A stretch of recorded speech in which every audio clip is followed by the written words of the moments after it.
Doutor Mestre Brucutu. Fácil. Mais fácil, né?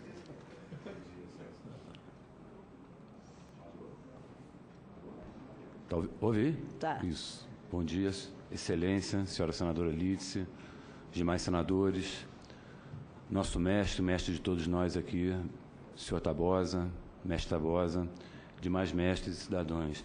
Eu só quero pontuar algumas coisas referentes, não vou nem me demorar, não vou usar tudo, e só quero reafirmar o que já foi dito aqui. Primeiro, a capoeira é uma arte que ela engloba diversas outras artes, tá?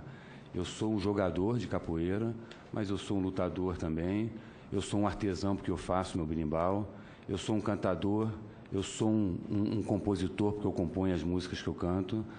Enfim, trazer a capoeira para a educação física é uma limitação muito grande, porque a capoeira é uma arte que engloba diversas outras artes, bem como não pode ser utilizada por um só departamento. Ainda bem que nós estamos justamente na Comissão de Educação, Cultura e Esporte.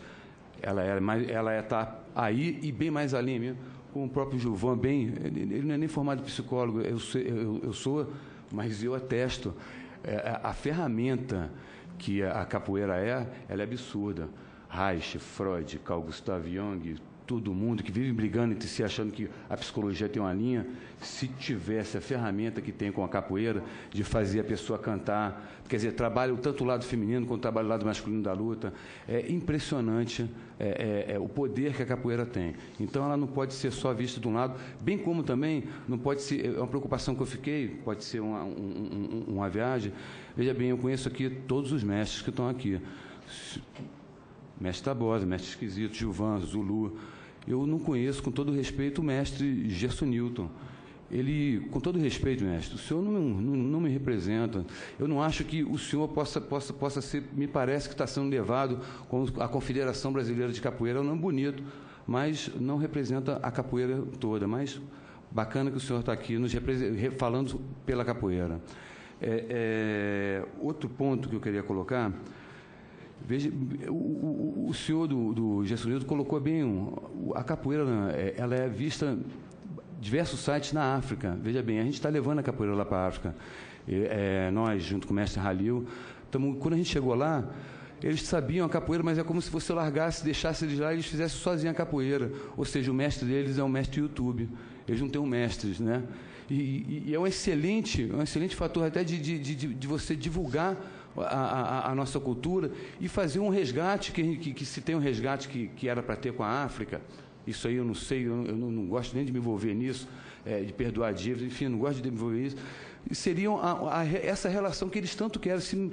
Pode ver que os sites, eu vejo, a gente está 20 anos ensinando capoeira lá fora, eu não vejo muito bom capoeirista nos Estados Unidos e na Europa.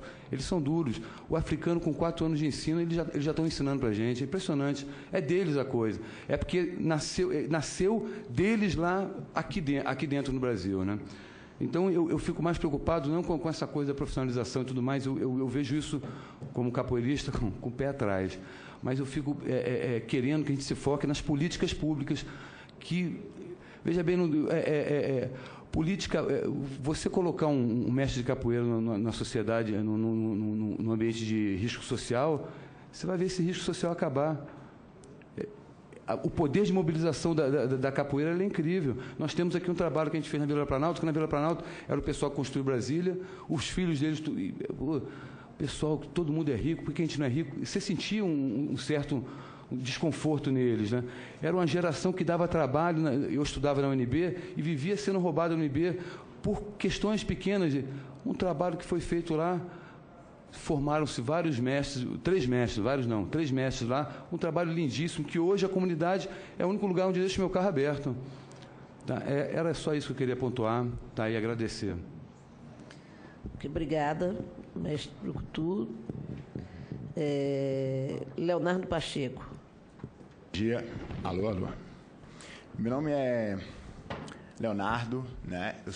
Eu jogo capoeira há 20 anos, não sou mestre, não sou de nenhuma organização, confederação, nem algo do tipo, né? Eu aprendi com o mestre Ferreirinha, né? Com o mestre Augusto, Januário, e na academia do mestre João Pequeno e do mestre Curió também, certo? Eu fiquei particularmente incomodado com a apresentação que definiu a capoeira jogada pelos mestres João Grande, João Pequeno, Curió, Noronha como folclore, né? Ou como algo do passado, né?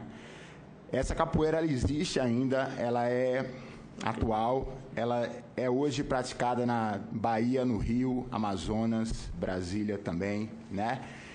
E aqueles mestres que foram mostrados aqui, a maioria deles estaria de fora desse projeto da CBC se nós aplicássemos as regras que ela defende hoje, né?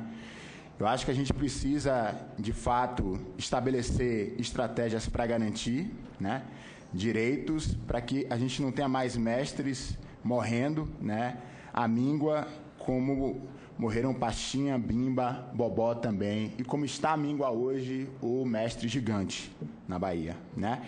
Mas essas estratégias elas não podem servir para marginalizar todos aqueles que não se enquadram ou não querem se enquadrar, né, nos critérios e nos moldes estabelecidos por essas confederações, organizações, né, congressos, né? E quanto ao falso mestre, como o mestre Tabosa colocou aqui, eu acho que esse reconhecimento ele se dá pela própria, né, comunidade, como acontece com os mestres de Saveiro, com os sambadores e com as mães de santo também, né? A comunidade é que vai dizer se é mestre ou não, né? Amarrar essa definição a uma organização ou ao tempo em que ele pratica é esvaziar a capoeira em nome de um grupo específico, né? Valdemar, né, que você citou aqui, começou a dar aula com 4 anos, certo? E não havia método. O método era prática, certo?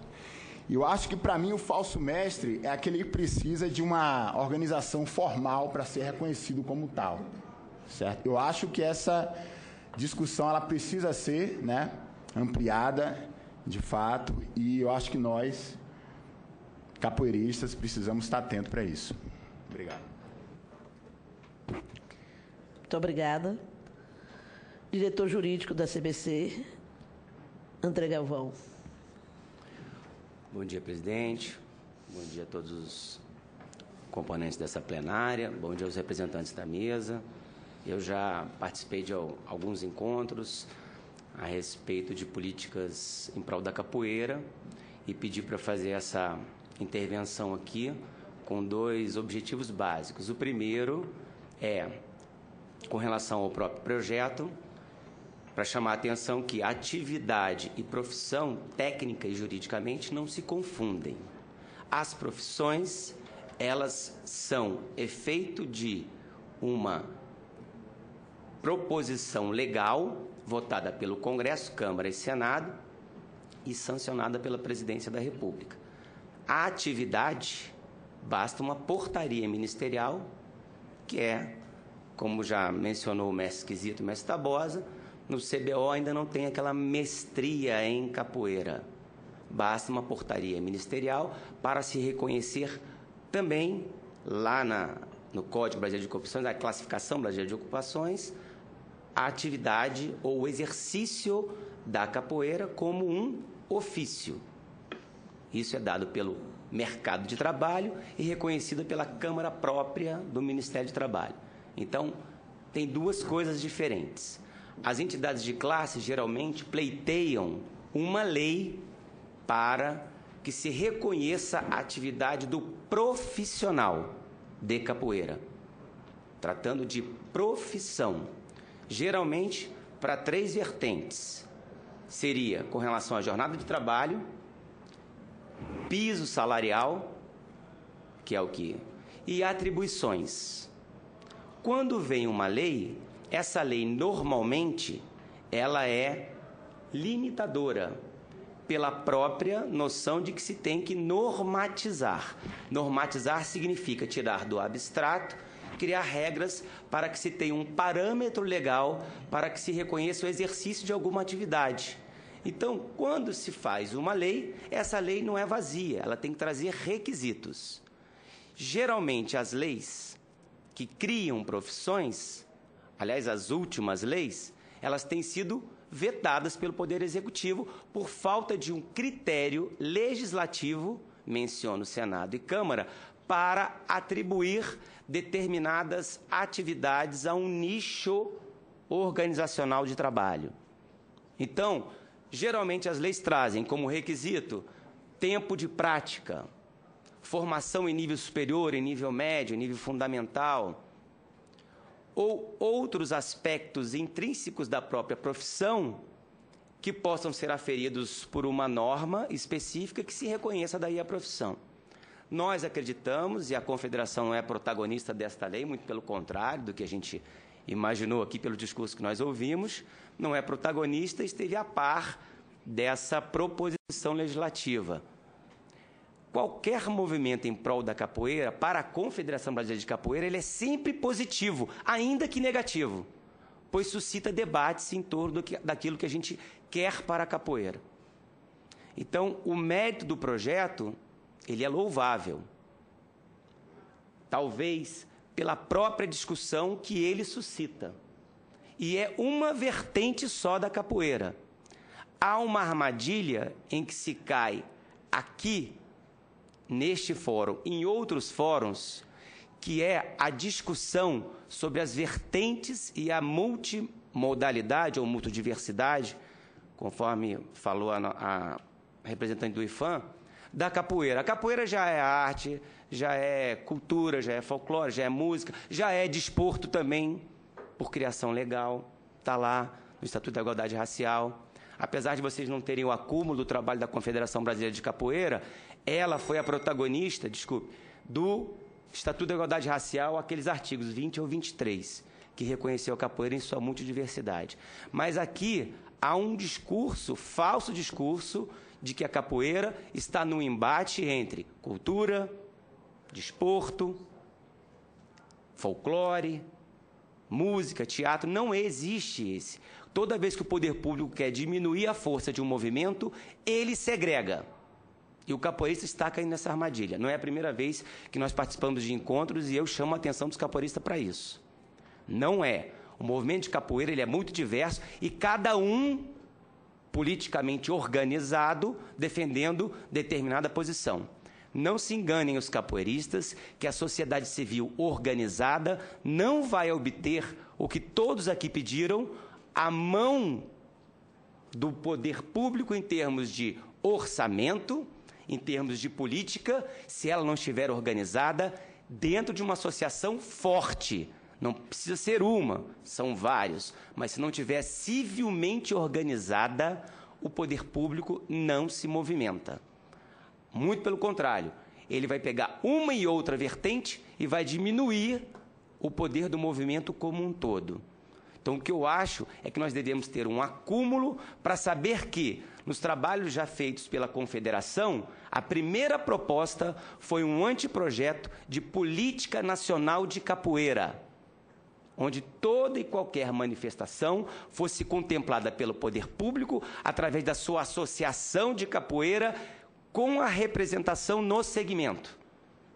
Diga-se, cultura, esporte, teatro, música, igualdade, promoção de inclusão social.